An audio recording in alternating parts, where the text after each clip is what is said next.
जय हिंद, जय भारत साथियों। आज एक और खास विषय पे वीडियो लेकर के आपके बीच में आए हैं।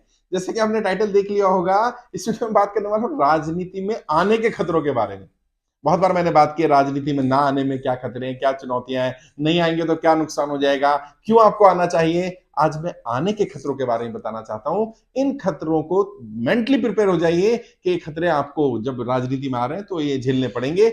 अगर आप मेंटली प्रिपेयर होंगे तो आसान हो जाएगा, नहीं मेंटली प्रिपेयर होंगे तो आपको जब वो खतरे सामने आएंगे तो आपको अजीब लगेगा, फ्रस्ट्रेशन होगी और हो सकता है आप राजनीति से बाहर निकल जाए कहते हुए कि राजनीति खराब है, राजनीति मेरे लिए नहीं बनी है, और शायद जीवन भर राजनीति के शिकार बने रहे। पहला खतरा, सबसे बड़ा खतरा जो आने वाला है, आपके अपनी इमेज पर आने वाला है। जी हाँ, आपने जितनी भी इमेज बनाई ना, जो भी काम करके बनाई, वो सारी की सारी जो इमेज है वो दांव पर रहेगी, क्योंकि आप राजनीति में आने वाले हैं। अभी आज भी मैं एक साथी से बात कर रहा था, उन्होंने कहा सर मैं सबकी आंखों का तारा था, मैं सबका बहुत पसंदीदा व्यक्ति था, मैं गवर्नमेंट जॉब में था, अच्छी पोजीशन पे था, सबकी मदद करना, सबकी सेवा करना। जैसे ही मैंने तय किया मैं राजनीति में आने वाला हूं, मैं सबकी आंखों में चढ़ने लगा, सबकी आंखों में चुभने लगा, लोग मेरा विरोध करने लगे, बिना ये जाने बिना ये समझे मैं किस पार्टी में जाने वाला हूं, किस संगठन में जाने वाला हूं, मेरी विचारधारा क्या है, मैं क्या करने वाला हूं, उन्हें इससे फर्क नहीं पड़ता था। उन्होंने जितने मैंने सारे काम किए थे, जितने मेरे परिवार में अच्छे काम किए थे, उन सब पर लालसा लगाना शुरू कर दिया। मतलबी है, लालची है, दोगला है, हमें तो पहले ही पता था ये राजनीति के लिए सब कर रहा था, मेरा जितना अच्छा किया वो सब खराब हो गया। कहते मेरे माता पिता ने तो यहां तक कहा कि हमें राजनीति में, बेटा तुम्हें राजनीति में नहीं जाना चाहिए, तुम्हारे कारण तो हमारी भी बदनामी हो रही है, लोग हमें भी खराब कह रहे हैं। और ये मैं को डरा नहीं रहा, मैं सच्चाई बता रहा हूं, ये खतरा है, स्वीकार कर लो इसको। क्यों? सच्चाई बताऊं क्या ऐसा क्यों हो रहा है। मान लीजिए आप राजनीति में आ रहे हैं तो आप किसी की तो कुर्सी छीनने वाले हैं ना। अब कुर्सियां तो लिमिटेड है, वो गेम देखिए ना जिसमें म्यूजिकल चेयर होता है। अब 10 चेयर होती हैं और 11 लोग उसमें बैठने की जद्दोजहद कर रहे होते हैं। अब एक व्यक्ति को कुर्सी नहीं मिलेगी, यानी किसी की कुर्सी छिनने वाली है। अब आप आ गए फील्ड में, ऑलरेडी सबकी अपनी अपनी कुर्सियां सेट थी, उनकी चुनौतियां थी, उनका विरोधी था, उनका सत्ता पक्ष विपक्ष था, सब चल रहा था। अचानक आपने आकर के खेल बिगाड़ दिया। अब क्या हो गया, अब पहले ही कुर्सी वहां तो लिमिटेड होती है, वहां 10 कुर्सी नहीं होती है, विधानसभा में एक ही कुर्सी, एक विधानसभा को लेकर, लोकसभा में एक कुर्सी, पार्षद को एक कुर्सी। अभी एक के 10 दावेदार थे, अभी 11वां आ गया। पहले तो 10 से बढ़ना था, अब 11 से। और अच्छा, अगर आप मजबूत नहीं है, आर्थिक रूप से मजबूत नहीं है, सामाजिक रूप से मजबूत नहीं है, मानसिक रूप से मजबूत नहीं है, आप मजबूत दावेदार नहीं है किसी भी स्तर पर, तो किसी को कोई फर्क नहीं पड़ने वाला। फिर चिंता मत करिए, फिर आपकी कोई इमेज खराब नहीं होने वाली, कोई आप पर लाल छल्ले लगाने वाला, कोई आरोप नहीं लगाया, कोई आपके खिलाफ कुछ बोलेगा नहीं, किसी को फर्क ही नहीं पड़ेगा। क्यों? क्योंकि आप रेस में नहीं है। गलती से अगर आप दमदार हुए, गलती से अगर आप में थोड़ा आर्थिक रूप से संपन्नता हुई, गलती से अगर आप मानसिक रूप से मजबूत हुए, गलती से अगर आप सामाजिक रूप से अपने संगठन बनाने की क्षमता रखने वाले हुए, यानी आपके अंदर अगर काबिलियत हुई, तो यकीन मानिए बहुत तेजी से आपके दुश्मन बनेंगे। और वैसे इसकी चिंता भी नहीं करनी चाहिए, चाहने वाले भले कम हो लेकिन नफरत करने वाले बढ़ते रहने चाहिए। इसका मतलब है कि आप में काबिलियत है, क्योंकि नफरत भी उसी से की जाएगी जिसमें काबिलियत है। और मैं तो अक्सर बोलता हूं, अगर कोई आपको आपका विरोध करता मिले तो लिख कर दे सकता हूं, उसका स्तर आपसे नीचा होगा, आपसे बड़े स्तर का व्यक्ति कभी आपका विरोध करता नहीं मिलेगा। तो ये तो बात साबित हो गई कि अगर वो आपका विरोध कर रहे हैं तो वो आपके निचले स्तर के हैं, या वो मानते हैं कि आपका स्तर उनसे ज्यादा का है। लेकिन ये होगा, ये खतरा वास्तविक है। अपनी इमेज की अगर बहुत ज्यादा चिंता है, अपने परिवार की इमेज की बहुत ज्यादा चिंता है, अपनी नाम खराब होने की बहुत डर है, तो बेहतर होगा राजनीति में ना आए, क्योंकि ये वास्तविक खतरा है। ये मैं कोई डराने के लिए नहीं कह रहा, ये वास्तविक खतरा है। आपकी जाति पर, आपके धर्म पर, आपके नाम पर, आपके परिवार पर, आपके रिश्तेदारों पर हर तरह के आरोप लगेंगे। मैंने किताब लिखी ना, राजनेता बनना बच्चों का खेल नहीं है, उसमें पढ़िएगा। मैंने उसको बताया राजनेता का पारिवारिक जीवन कैसा है, मैंने बताया उसमें राजनेता का सामाजिक जीवन कैसा है, उसका व्यापारिक जीवन कैसा है। और ऑनलाइन मिल जाएगी, हमारी वेबसाइट है www.iplindia.org, वहां पर आप ऑडियो बुक ले लो, वहीं पर मिल जाएगी, वहीं पर सुन लो, आराम से पता चल जाएगा। 4-5 घंटे में ही आपको समझ में आ जाएगा कि क्या क्या चुनौतियां आने वाली हैं। ये वो खतरे हैं जो वास्तविक हैं, आपको इन खतरों के लिए खुद को तैयार रखना पड़ेगा। और मैं क्यों बता रहा हूं, इसलिए बता रहा हूं क्योंकि अगर किसी रास्ते पता हो रोड बन रही है, गड्ढे हैं, समस्या आने वाली है, यूटर नहीं है, और रुकने की कहीं व्यवस्था नहीं है, वॉशरूम की व्यवस्था नहीं है 100 किलोमीटर तक, तो आप पहले से प्रिपेयर होकर के जाते हैं ना, पेट्रोल पंप नहीं मिलेगा, वॉशरूम नहीं मिलेगा, खाने की व्यवस्था नहीं होगी, पानी की बोतल रख लें। मैं वही बता रहा हूँ, ये चुनौतियां आने वाली हैं, ये खतरे आने वाले हैं। एक और बड़ा खतरा, बड़ा तो नहीं मतलब इसी स्तर का खतरा, वो क्या आने वाला है, जगह जगह कदम कदम पर आपको आर्थिक रूप से नुकसान पहुंचाया जाएगा या आपका पैसा खर्च होने वाला है। स्वीकार कर लीजिए इस बात को, क्योंकि वर्तमान राजनीति में खासकर से बड़े स्तर की सांसद विधायक स्तर की राजनीति में इतना खर्चीलापन आ गया है, इतना पैसा लगने लगा है कि मतलब कोई लिमिट ही नहीं है। कभी सुनने में आता था कि 5 करोड़ रुपए अगर कोई व्यक्ति लगा दे विधायक के चुनाव में तो बहुत बड़ा अमाउंट माना जाता था। अभी नॉर्मल हो गया, मतलब 15-20 करोड़ रुपए नॉर्मली लोग चुनाव में विधायक के लगा रहे। तो मैं बताने की जरूरत नहीं है मुझे कि सांसद के चुनाव में लोग कितना पैसा लगा रहे होंगे।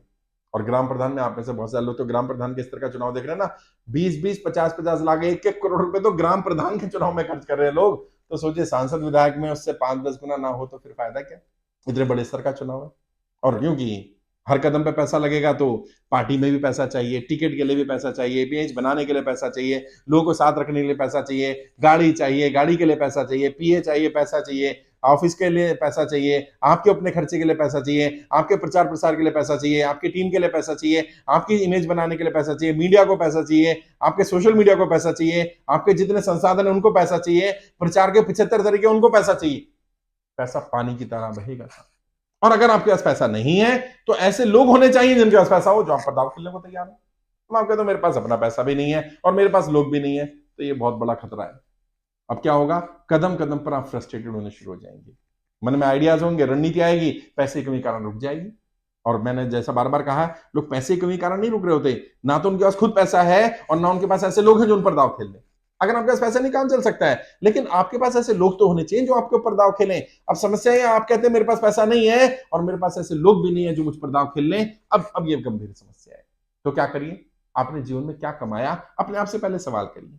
आप कहते हैं मैं जीवन में पैसा नहीं कमा पाया, ठीक है, मैं मान लेता हूं बहुत सारे लोग हैं जो पैसा नहीं कमाते, निस्वार्थ भाव से काम करते हैं। पैसा नहीं कमाया तो लोग कमाए होंगे। आप कहते नहीं, ना तो मैंने पैसा कमाया ना ही मैंने लोग कमाए, तो क्या झक मारी पूरे जीवन भर? क्या करा है? घास खोदते रहे हो पूरे जीवन भर, करे क्या है? आप कहते हो मेरे पास समय नहीं है। हाँ, समय नहीं है मान सकता हूं, क्योंकि आप पैसे गिनने में बिजी हो, नोट गिनने में बिजी हो। आप कहते नहीं, पैसा तो बिल्कुल भी नहीं है। अब समय भी नहीं है, पैसा भी नहीं है, लोग भी नहीं है, जीवन में करा क्या? हाँ, तुमसे कह रहा हूं भैया, क्या करा जीवन में? अगर ये सवाल कर रहे हो कि मेरे पास ना पैसा है ना मेरे पास ऐसे लोग हैं जो मुझ पर दाव खेल दें, या तो पैसा कमाओ या ऐसे लोग कमाओ। और ना पैसा कमा पा रहे ना लोग कमा पा रहे, तो आईने में जाओ, शीशे में देखो जरा अपने आप को, और वो शीशे में व्यक्ति दिख रहा हो ना, उसको 2-4 जरा अपने अपने स्टैंडर्ड से, अपने हिसाब से जरा उसको समझा देना, जैसे आप दूसरे को समझाते हो। पता तो चले उसको कि ये हवाई सपने हवाई के लिए बनाने में और वास्तविकता में कितना अंतर है। सच्चाई ये है कि या तो पैसा कमाइए या लोग कमाइए। कोई तो ऐसा व्यक्ति हो, कुछ तो ऐसे लोग हो जो आपके ऊपर दाव खेलने को तैयार हो जाए, जो हर तरह हर परिस्थिति में आपके साथ खड़े रहने को तैयार हो जाए। कम दें ज्यादा दें वो अलग बात है, लेकिन कोई तो ऐसा व्यक्ति हो, कोई तो ऐसा घर हो जहां पर जरूरत पड़ने पर हम जा सके।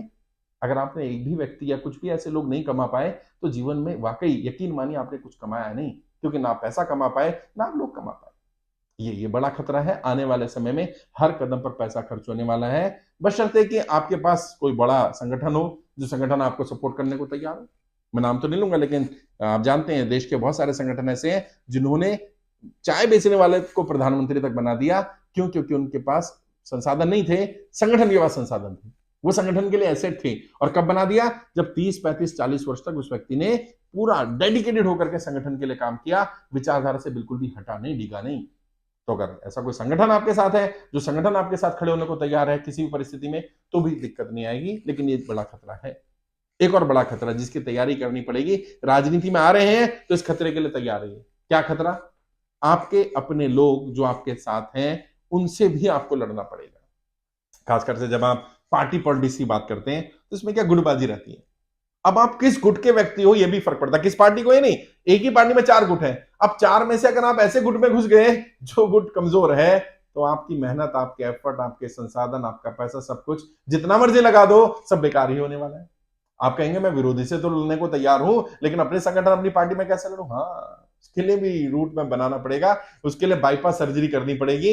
इस तरह से बाईपास करना पड़ेगा कि उनसे नाराजगी भी ना हो और वो आपके रास्ते में रोड़े ना अटकाएं। वैसे अक्सर ऐसा होता है, हर पार्टी में गुट होते हैं। कई तो पार्टी के शीर्ष नेता ही जानबूझ करके चाहते हैं पार्टी में गुटबाजी रहे। आपस में गुट में अगर कंपटीशन पॉजिटिव रहेगा तो पार्टी संगठन आगे बढ़ेगा, लेकिन अक्सर ऐसा हो नहीं पाता। गुटबाजी जब शुरू हो जाती है तो पॉजिटिव होने की बजाय नेगेटिव कंपटीशन ज्यादा शुरू हो जाता है। एक दूसरे की टांगे खींचना, एक दूसरे के खिलाफ काम करना, ये सब शुरू हो जाता है। तो अब कौन सा गुट ज्वाइन करना चाहिए, गुटबाजी से कैसे बचा जाए, उसके लिए जानना पड़ेगा, सीखना पड़ेगा। बट ये बड़ा खतरा है, खासकर से तब जब आप पार्टी पॉलिटिक्स करते हैं और जब आप संगठन में पॉलिटिक्स करेंगे, किसी भी संगठन में जाएंगे, आपके आने से पहले भी कुछ लोग संगठन में रहे होंगे, तो वहां पर ये चुनौती तो आएगी ही कि आपके लिए कुर्सी क्यों दी जाए, आपको सम्मान क्यों मिले, उतना ही सम्मान क्यों मिले जितना आप डिजर्व करते हैं, आपको वो सारी चीजें क्यों दी जाए, वो सारी सुविधाएं क्यों दी जाए, आप तो नए हैं। तो वहां पर आपको बहुत सारी चीजों को इग्नोर भी करना पड़ेगा, बहुत सारे नए रास्ते बनाने पड़ेंगे। जैसे मैंने कहा, बाईपास रूट निकालना पड़ेगा कि इन लोगों से बिना टकराव हुए ही आप बाहर बाहर ही अपनी राजनीति को स्थापित कर पाए, अपने आप को स्थापित कर पाए, और फिर आहिस्ता आहिस्ता कैसे लोगों को अपने साथ जोड़ना है, सभी सारे गुट वाले लोग आपका समर्थन कैसे करने लग जाए, वो जानना, वो सीखना है, ताकि आपको राजनीति में सफल होने में आसानी हो। इसके अलावा भी बहुत सारे खतरे हैं राजनीति में, कदम कदम पर। टिकट नहीं मिला तो अलग खतरे हैं, मिल गया तो खतरे अलग है। हाँ, मिल जाने के बाद भी खतरे हैं। अगर आपके पास संसाधन आ गए तो भी खतरा है, अगर संसाधन नहीं है तो भी खतरा है, टीम बना ली तो भी खतरा है, टीम नहीं बना पाए तो भी खतरा है। तो मैंने कोशिश की 2-3 बड़े खतरों के बारे में बात करने की। आगे बात करूं, डरा नहीं रहा हूं, मैं बार बार बोल रहा हूं, ये खतरे हैं, वास्तविकता वाले हैं, और इनको पार भी पाया जा सकता है अगर आप सीखेंगे, जानेंगे। जब भी आपको लगे कि मुझे कोई खतरा आ रहा है इनमें से, या मैं भविष्य में ऐसा कोई खतरा आ सकता है, तो उससे मुकाबला कैसे करना, वो भी गाइड कर दूंगा।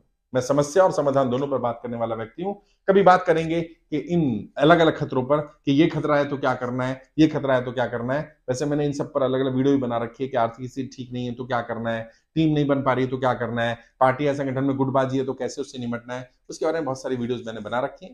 फिर भी अगर मुझसे बात करना चाहें तो वीडियो के डिस्क्रिप्शन जाइए, मेरा फोन नंबर मिल जाएगा, 2-4-5 मिनट बात करो, डायरेक्ट बात कर सकते हैं, मैं गाइड करने की कोशिश करूंगा आपको। आज के लिए इतना ही। आपके उज्जवल राजनीतिक भविष्य के लिए हार्दिक शुभकामनाएं। जय हिंद, जय भारत।